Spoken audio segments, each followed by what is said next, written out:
નમસ્કાર, લોકસભાના લાઈવ સ્ટુડિયોમાં આપનું સ્વાગત છે। અમે આજે પહોંચી ચૂક્યા છીએ રાજ્યના પાટનગર એવા ગાંધીનગર લોકસભા સંસદીય વિસ્તારની અંદર। ગાંધીનગર લોકસભા કેન્દ્રીય ગૃહ અને સહકાર મંત્રી અમિત શાહ 2024ની લોકસભા ઇલેક્શન ફરી એકવાર આ જ લોકસભા સીટ પરથી ચૂંટણી લડશે।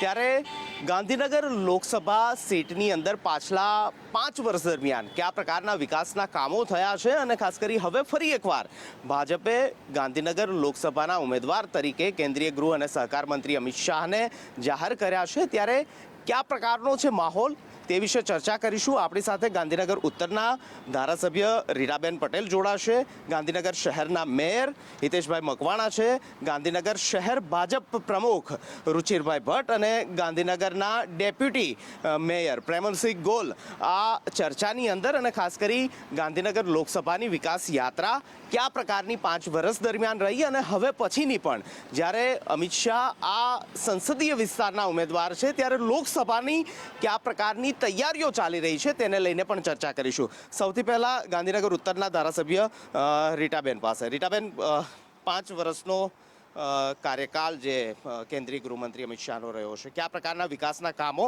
આપના વિસ્તારની અંદર અને ખાસ કરી ગાંધીનગરની અંદર થયા? ગાંધીનગર લોકસભાના સાંસદ કેન્દ્રીય અને સહકારી મંત્રી અમિત શાહ સાહેબનું નામ જ્યારે ફરીથી ડિક્લેર થયું છે ત્યારે સમગ્ર વિસ્તારના કાર્યકર્તાઓ હર્ષની લાગણી અનુભવી રહ્યા છે।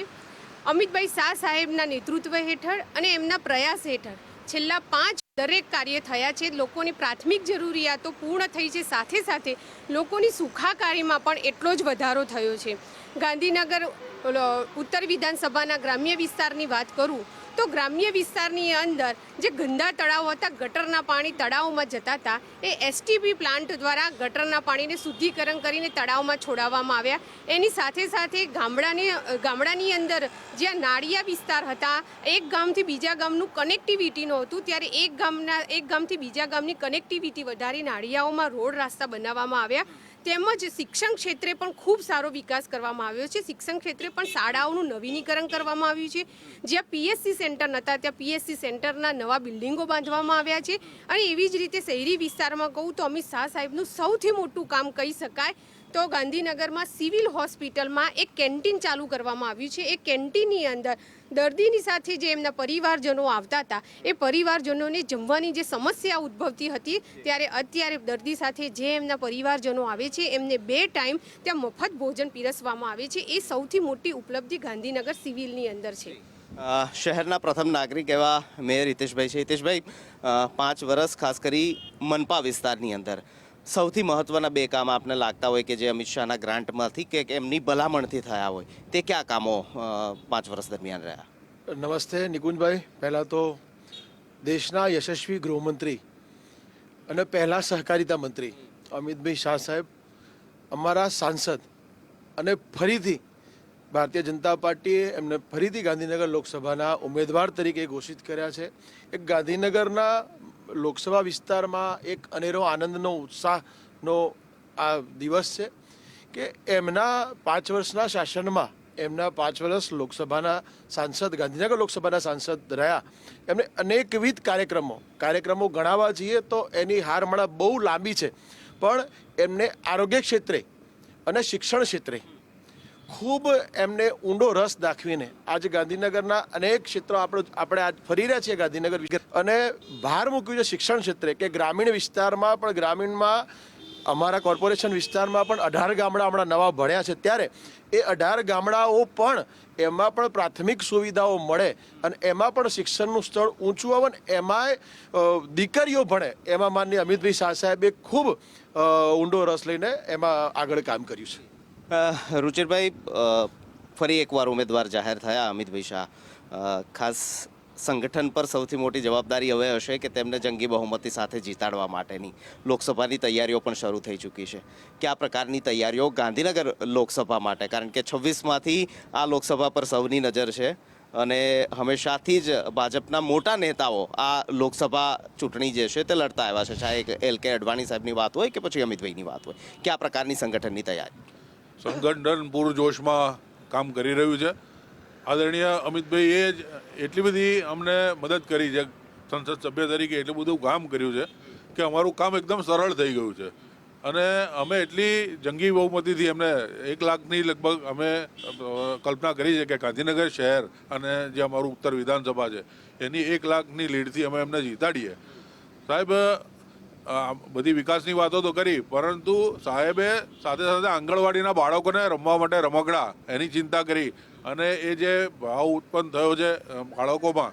બીજું કે એમણે જે રીતે ખેલ મહાકુંભ સાંસદ ખેલ મહાકુંભ ચાલુ કરાવ્યું અને જે દેશના બાળકોને એક ચેતના, નવી ચેતના કે મોબાઈલમાંથી બહાર નીકળો અને ગ્રાઉન્ડ પર રમો, એના માટે જે એમણે જે આહ્વાન કર્યું અને એને જે પ્રતિસાદ મળ્યો છે સાહેબ, અમે એમની જે કલ્પના છે એને અમે પૂરેપૂરી સમર્પિત કરવા માગીએ છીએ અને દેશના યશસ્વી ગૃહમંત્રી અને સહકારિતા મંત્રીને અમે ખાતરી આપીએ છીએ કે ગાંધીનગર ઉત્તર વિધાનસભા અમે 1 લાખના જંગી બહુમતીથી એમને જીતાડીશું અને એના માટે જેટલી મહેનત અમે કરવાની છે દિવસ રાત જોયા વગર અમે કાર્યકર્તાઓ કરીશું. પ્રેમલસિંહભાઈ ગોલ છે. પ્રેમલસિંહભાઈ, ડેપ્યુટી મેયર આપ અને ખાસ કરી ગાંધીનગર સેક્ટરોની અંદર વહેંચાયેલું શહેર હતું, પરંતુ તેની સાથે હવે ગામડાઓ પણ જોડાયા. સંસદીય વિસ્તારની અંદર પણ ઘણા બધા ગામડાઓ આવે છે. ખાસ આ ગ્રામીણ વિસ્તાર પણ શહેર જેવી સુવિધાઓ પ્રાપ્ત કરે તે માટે મનપા અને સાંસદશ્રીની ગાંઠ કયા પ્રકારના કામો થયા છે ને હવે થવાના છે પાઇપલાઇનમાં જે કામો હોય તે? મારે તો એટલું જ કહેવું છે નિકુંજભાઈ કે ગાંધીનગર મહાનગરપાલિકા જ્યારે 1 થી 30 સેક્ટરમાં વહેંચાયેલું હતું અને આ વર્ષે અમારા ટ્રમમાં જ 2.5 વર્ષમાં જે નવા ગામડાઓ એડ થયા છે, સાહેબના મત વિસ્તારના, સાહેબના લોકસભાના જે ગામડાઓ આવ્યા છે એમાં સાહેબે ડાયરેક્ટ મોનિટરિંગ કરીને દરેક ગામમાં ગટર, પાણી, રસ્તાઓની પહેલાં પ્રથમ સુવિધાઓ એમના સૂચનાથી આપવામાં આવી છે. અને સાહેબે કીધું, પ્રમુખ સાહેબે, કે 1 લાખ મત નહીં, અમે તો મેક્સિમમ લીડ આખા ભારતમાં ઊંચામાં ફર્સ્ટ નંબરની એમની લીડથી જ આવશે, એમાં કોઈ મત નથી. વધુમાં જે સાહેબની કામગીરીમાં છે કે ભાઈ રોડ, રસ્તા, પાણી તો એ તો એમના છે જ, પણ એ સિવાય પણ નારીના વિશે કહેવા જઈએ તો એ સરગા બહેનો માટે રેગ્યુલર અમારા વિસ્તારમાં જે લોકસભામાં આવે છે એ બહેનોના એમના તરફથી દર મહિને કીટ પણ પહોંચાડવામાં આવે છે.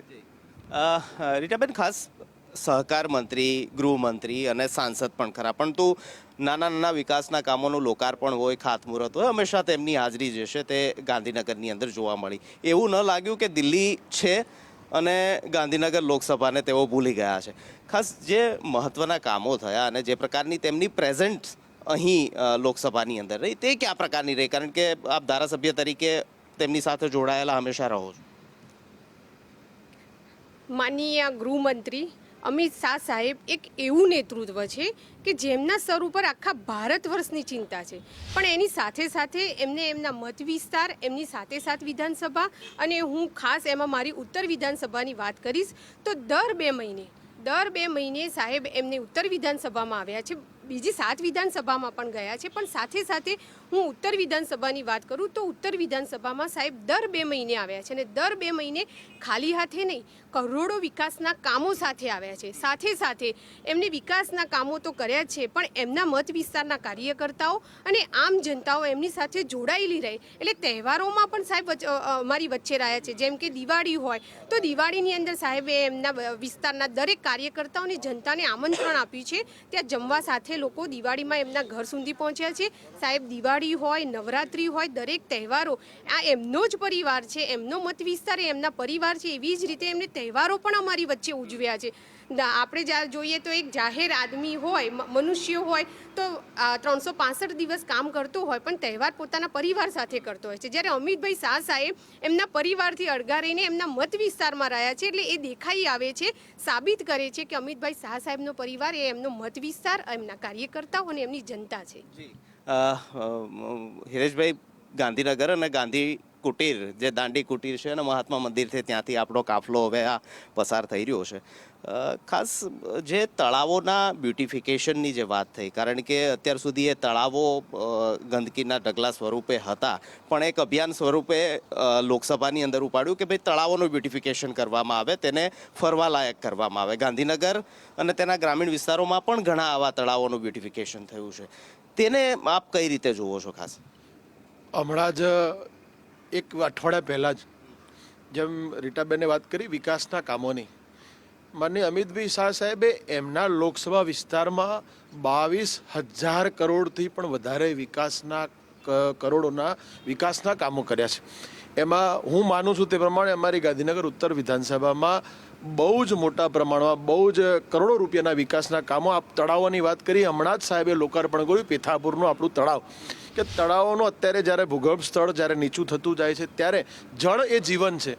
જ્યારે જળ વગર એનો બચાવ કરવો, એનું સિંચન કરવું, એના માટે અનેકવિધ કાર્યક્રમો, એમાં પણ તળાવોનું ડેવલપમેન્ટ. આજે પેથાપુરનું તળાવ હમણાં જ સાહેબ ડેવલપ કરીને જે એનું લોકાર્પણ સાહેબના હસ્તે થયું છે. આપ જુઓ ત્યાં સરસ મજાનું બ્યુટિફિકેશન, કે ત્યાં નાના બાળકો પણ રમત રમી શકે અને લોકો વ્યાયામના પણ એ લોકો ચાલવા વોકિંગ પણ કરવું હોય એની પણ વ્યવસ્થા ત્યાં સરસ મજાની કરી છે. એટલે આખા જ વિસ્તારમાં તળાવોનું ડેવલપમેન્ટ, કે જ્યાં જળ સંચય માટેના એ થાય અને લોકો ત્યાં હરીફરી શકે ને બાળકોના રમતગમતના પણ ત્યાં દરેક મજાની વ્યવસ્થાઓ કરવામાં આવી છે. એ પ્રમાણે અનેકવિધ વ્યવસ્થાઓ આપને જણાવતા ફરી આનંદ થાય છે. તો જ્યારે નરેન્દ્રભાઈએ જ્યારે શરૂઆત કરી રિવરફ્રન્ટથી ત્યારે લોકો એમ કહેતા કે આ શું છે.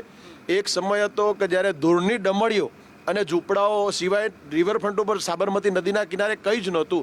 એની જગ્યાએ અત્યારે સરસ મજાનો રિવરફ્રન્ટ કે જેના ઉપર ટ્રાફિકની સમસ્યાનો પણ હલ થયો છે અને લોકો હરવા ફરવાનું એક સરસ મજાનું પ્લેસ થયું છે. એ જ રીતે ગાંધીનગરમાં પણ એક આપણને રિવરફ્રન્ટ મળ્યો છે. એ પણ માનનીય અમિતભાઈ શાહ સાહેબના પ્રયત્નોથી, એટલે ગાંધીનગર માટે ખૂબ ગૌરવની વસ્તુ છે કે આપણને એમના પ્રયત્નોથી આજે ગાંધીનગરને રિવરફ્રન્ટ મળ્યો છે. રુચિરભાઈ, ગાંધીનગર મનપાની 44 સીટો, 41 ભાજપ પાસે, 3 અન્ય છે અને ખાસ લોકસભા જે 19માં સામે લડ્યા એવા સીજે ચાવડા પણ હવે તમારી પાટલી પર બેસી ગયા છે, ભાજપમાં જ છે. લોકસભા ઇલેક્શનને કઈ રીતે જોઈ રહ્યા છો ને ખાસ કરી પ્રતિસ્પર્ધી જે સામે આવશે, હજી નક્કી નથી કોંગ્રેસનું કોણ હશે તે, અમિતભાઈ નક્કી થઈ ચૂક્યા છે, તેને કઈ રીતે આપ જોવો છો? કારણ કે સ્પર્ધા છે કે ગુજરાતની અંદર સૌથી વધુ લીડ સાથે ગાંધીનગરની સીટ જે છે તે જીતવામાં આવે. સાંભે પ્રતિસ્પર્ધી કોણ આવશે એ તો ખ્યાલ નથી, પરંતુ જે પણ આવશે અત્યારથી જ એમના હજા તો ગગડી ગયેલા છે. અને અત્યારે જે રીતે દેશમાં જુવાળ જોઈ રહ્યા છે મોદી સાહેબનો અને અમિતભાઈનો, સમગ્ર દેશ જ્યારે રામ મંદિર બનાવ્યું, 370ની કલમ અમિતભાઈએ જે દૂર કરી અને એનો જે પ્રતિસાદ મળ્યો છે, એમની સામે ટક્કર લઈ શકે તેવી કોઈ સંભાવનાઓ છે નહીં. કોઈક ભાગ્ય જેવો માણસ હશે કે જે અને અમને અમિતભાઈને સમર્પિત નહીં થયો, ભારતીય જનતા પાર્ટીને સમર્પિત નહીં થયો. એટલે જે પણ આવશે એને જનતા બતાવશે કે ભાઈ અમિતભાઈએ 370 દૂર કરીને શું કર્યું છે અને અમિતભાઈ અને મોદી સાહેબે રામ મંદિર બનાવીને શું કર્યું છે. હિતેશભાઈ, તમને સાથે પૂછ લો, ગઠબંધન કોંગ્રેસ આપનું થયું, ગાંધીનગરમાં બંને અલગ લડ્યા હતા અને કંઈક ફાયદો મળ્યો ભાજપને, પણ હવે ભેગા થયા લોકસભામાં, એનાથી ફાયદો કે નુકસાન ભાજપને? એ લોકો પહેલાં પણ એક જ હતા, એને બે ટીમ જ હતા, બરાબર, પણ એમનું બતાવવાનું અલગ હતું. આજે ઇન્ડી ગઠબંધનની વાત કરીએ છીએ, આ ગઠબંધન રોજે રોજ એમની એક વિકેટો પડે છે. એનાથી ભારતીય જનતા પાર્ટીને કોઈ ફરક નથી પડવાનો. ભારતીય જનતા પાર્ટીનો કાર્યકર અને ભારતીય જનતા પાર્ટી જનજન સુધી પહોંચી છે. જનજન સુધી સેવાના કાર્યો ભારતીય જનતા પાર્ટીની સરકારે, માન્ય નરેન્દ્રભાઈ મોદીની સરકારે, ગુજરાત સરકારમાં માન્ય ભૂપેન્દ્રભાઈ પટેલ સાહેબની સરકારે કર્યા છે. ત્યારે આમનું ગઠબંધન ગમે તેટલું થાય, ભારતીય જનતા પાર્ટીને એનાથી કોઈ ફરક પડવાનો નથી. અને ફરીથી ગુજરાતમાં 26 બેઠકો 5 લાખથી ઉપરની બહુમતીથી ભારતીય જનતા પાર્ટી જીતવાની છે. પ્રવીણભાઈ, ગઠબંધનથી કોઈ ફેર નહીં? કોઈ પણ ફેર પડવાનો નથી ગઠબંધનથી, કારણ કે ગઠબંધન અત્યારે હમણાં જ 2 દિવસ પહેલાં જ મોદી સાહેબે જે હમણાં આપ્યું છે, મોદી કા પરિવાર, જે અત્યારે એટલો જુવાળ ફાટી નીકળ્યો છે કે દરેક ગામે ગામ દેશમાં, દરેકે શહેરમાં તમે જુઓ તો દરેક પરિવાર મોદીના પરિવારમાં સામેલ થઈ જવા રહ્યો છે. એટલે ગઠબંધનથી આખા દેશમાં કોઈ ફેર પડવાનો નથી અને 400 પાર જ છે આ વખતે. 26માંથી 26નો તો નારો છે, પણ કેટલી લીડ સાથે ગાંધીનગર લોકસભા, કેટલી લીડ સાથે જીતવાનો હાલ તમને લક્ષ્યાંક જે છે તે લાગે? અત્યારે હાલ આ 24ની ચૂંટણીની અંદર લોકસભામાં 26 સીટને 5 લાખથી વધારે લીડ લીડથી જીતવાનો સંકલ્પ લીધો છે. પણ આ લીડ તો અમે ગઈ વખતે પણ અમિત શાહ સાહેબને આપી છે. એટલે આ વખતે અને અમિત શાહ સાહેબે કે એવું મોટું નેતૃત્વ છે કે આખા ભારત વર્ષની નજર અમિત શાહ સાહેબની સીટ ઉપર એટલે કે આ ગાંધીનગર લોકસભા ઉપર છે. આખું ભારત વર્ષ જોઈ રહ્યું છે કે અમિત શાહ સાહેબે એમના વિસ્તારમાં કેટલા કામો કર્યા છે. સાહેબની ટિકિટ પણ પ્રથમ લાઇનમાં જ થઈ ગઈ છે અને સાહેબ જેટલી લીડથી જીતવાના છે એની પર આખા દેશની નજર છે. એટલે અને સાહેબે એટલા કામો પણ કર્યા છે એમના વિસ્તારની અંદર. એક વિકાસના કામોથી એમને જે જન સુધી પ્રતિસાદ મેળવ્યો છે, એમના આશીર્વાદ મેળવ્યા છે, એના પ્રતિસાદથી આ વખતે અમે 5 લાખથી પણ વધારે સીટ એટલે કે 5 લાખથી વધારે એટલે ગુજરાતની અંદર સૌથી વધારે લીડથી અમિતભાઈ શાહ સાહેબને જીતાડવાનો સંકલ્પ લીધો છે. લોકસભાનો નારો કયા મુદ્દાના આધારે મેદાનમાં ઉતરશો? મેદાનમાં જો કે ઉતરવાની શરૂઆત તો થઈ ચૂકી છે, પણ જ્યારે ફૂલ પ્લેસ પર બેટિંગ કરવાનો વારો આવશે ત્યારે કયા પ્રકારના બોલ નાખવાની તૈયારી? જ્યારે માનનીય નરેન્દ્રભાઈ મોદી સાહેબ ગુજરાતના મુખ્યમંત્રી હતા ત્યારે નરેન્દ્રભાઈનો એક જ નારો હતો કે વિકાસની રાજનીતિ, કે નહીં ધર્મની રાજનીતિ, જાતિવાદની રાજનીતિ, વિકાસની રાજનીતિ ઉપર ભારતીય જનતા પાર્ટી મેદાનમાં ઉતરશે. એમના કરેલા કાર્યો, ભારતીય જનતા પાર્ટીની સરકારે જે અનેકવિધ વિકાસના કાર્યો કર્યા છે એના બેઝ ઉપર ભારતીય જનતા પાર્ટી મેદાનમાં ઉતરશે. અને મેં આપને કીધું એ પ્રમાણે લોકો વિરોધ પક્ષ અત્યારે એકદમ બોખલાઈ ગયું છે. એમને હાર ભાડી ગયા. એમને ખ્યાલ છે કે આગામી લોકસભામાં ફરીથી નરેન્દ્રભાઈ હેડ્રિક મારીને દેશમાં 400 સીટોથી વધારે સીટો જીતવાના છે. ત્યારે આજે આપ જુઓ છો હમણાં પરિવારની વાત, નરેન્દ્રભાઈએ બચપનથી એમનું ઘર છોડ્યું છે અને દેશની સમગ્ર જનતાને પોતાનો પરિવાર માન્યો છે. જ્યારે એમના આગેવાનો એમ કે એમને પરિવાર નથી. આજે બેન દીકરીઓ ભાઈઓ આપ જુઓ છો, બેન માતાઓનો કેટલો પ્રેમ. નરેન્દ્રભાઈ આ પરિવાર ભાવથી કે આખો દેશ મારો પરિવાર છે ત્યારે આખા દેશની ચિંતા નરેન્દ્રભાઈ કરે છે. ત્યાં મને વિશ્વાસ છે કે આખો દેશની મારી માતાઓ બહેનો સર્વે પોતાના પરિવારના દીકરાનું જેમ આપણે સિંચન કરીએ છીએ એ જ રીતે પોતાના દીકરાનું ખ્યાલ રાખીને ફરીથી નરેન્દ્રભાઈને આખા દેશમાં આજ સુધી જેટલી બહુમતી ભૂતકાળની સરકારો નથી મળી એવી બહુમતી માન્ય નરેન્દ્રભાઈને ત્રીજી વખત આખો દેશ આપશે. અચ્છા રુચિરભાઈ, એક કોમ્પિટિશન પણ થવી જોઈએ, કારણ કે લોકસભામાં ગાંધીનગરનો પણ વિસ્તાર આવે અને અમદાવાદનો પણ વિસ્તાર આવે. એવી હેલ્ધી કોમ્પિટિશન ખરી કે ભાઈ ગાંધીનગર વાળી અમદાવાદ કરતાં વધુ લીડ લઈ આવશે? ગાંધીનગર વાળા અમદાવાદ જે છે એ ઘાટલોડિયા અને જે વિસ્તાર છે અમિતભાઈનો પોતાનો, એ તો બહુ જોરદાર વિસ્તાર છે કે જે ભારતીય જનતા પાર્ટીનો ગઢ જ છે. ગાંધીનગર પણ અત્યારે ગઢ બની ગયો છે. એટલે આમ અમારી વચ્ચે કોમ્પિટિશન તો ખરી જ, પરંતુ અમદાવાદની સરખામણી, કારણ કે અમદાવાદના મતો વધારે છે અને ગાંધીનગરના મત જે મતદાન છે એ ઓછું છે એની સરખામણીમાં. તે છતાં પણ ટકાવારીની દ્રષ્ટિએ જોઈએ તો અમે એ સાથે આવીએ એવો અમે પ્રયત્ન કરીએ છીએ અને અમને વિશ્વાસ છે કે અમે અમદાવાદની સાથે સડકા ઊભા રહીશું. પ્રબલભાઈ, એક મુદ્દો કે જે તમને લાગતો હોય કે આ લોકસભાની અંદર ક્લિક લોકોને થયો છે કે એ મુદ્દાના આધારે તેઓ ભાજપને મત આપશે, રામ મંદિર કે વિકાસના મુદ્દો? મારું તો એટલું જ કહેવું છે, એક જ ક્લિક થઈ છે જે મોદી સાહેબે જે આ રામ મંદિર તો પહેલું, એના પછી 370ની કલમ, એના પછી જે સાહેબે જે નિર્ણયો લીધા છે અલગ અલગ જે પ્રજા માટેના, એનાથી આખા દેશની ભારતની પ્રજા ખુશ છે. અને ગાંધીનગરમાં પણ અમારા અમિતભાઈ શાહ સાહેબના જે નિર્ણયો હોય છે જે ડાયરેક્ટ નાના કાર્યકરને પણ એ મળી શકે છે, એના લીધે ગાંધીનગરના પણ ખૂબ વિકાસ થશે. જી, થેન્ક યુ સો મચ બધા જોડાવા માટે. રીટાબેન, હિતેશભાઈ, રુચિરભાઈ અને પ્રમલસિંહભાઈ, તમામ મહેમાનો આપણી સાથે જોડાયા હતા ગાંધીનગર લોકસભાની ચર્ચા કરવા માટે કે 5 વર્ષ દરમિયાન કયા પ્રકારના મહત્વના વિકાસના કામો થયા છે અને સાથે સાથે ઉમેદવાર ફરી એકવાર ગાંધીનગર લોકસભાના અમિત શાહ જે છે તે જાહેર થયા છે ત્યારે કયા પ્રકારનો માહોલ ગાંધીનગરના આ સંસદીય વિસ્તારની અંદર જોવા મળી રહ્યો છે. લોકસભાના લાઈવ સ્ટુડિયોમાં ગાંધીનગર લોકસભા વિસ્તારથી હાલ બસ આટલું. જોડાયા રહો ગુજરાત ફર્સ્ટ સાથે.